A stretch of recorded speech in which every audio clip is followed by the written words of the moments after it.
Hi there! In this Show Me, I'm going to explain how to use your pencil to find the correct angle when looking at perspective or still life.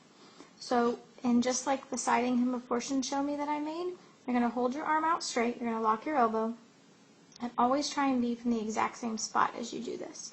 You're going to need to close one eye, and then you're going to stick out your arm and hold up the pencil on one end, and line the edge of the pencil up with an angle in the still life. So in this example, you're taking the pencil and lining it up to this dark edge here. So in this case, the guy needs to tilt his pencil a little bit more to the left so that it lines up exactly with that edge.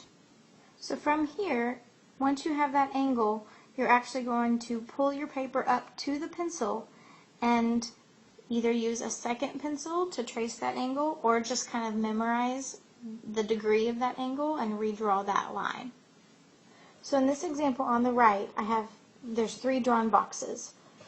So if you were looking at these actual 3 boxes, you would hold your pencil up to this angle here, and then this angle here, to figure out the degree. Is it 90 degrees? Is it 30 degrees, etc.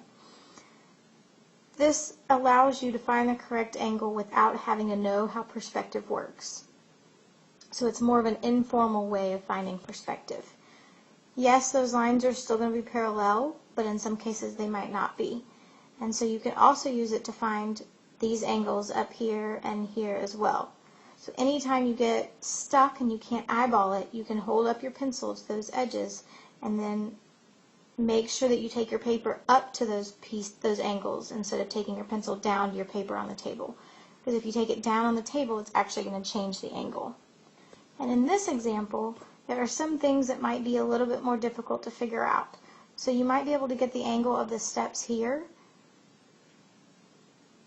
but you might not know the angle of these, because what our mind is doing is telling us, hey, we know these are right angles, and so it should be more of an L shape.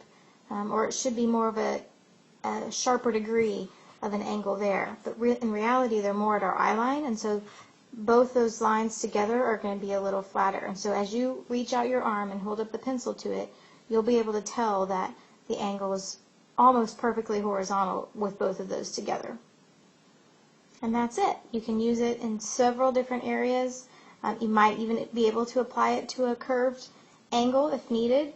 But it works better with straight edges because obviously you have the straight pencil.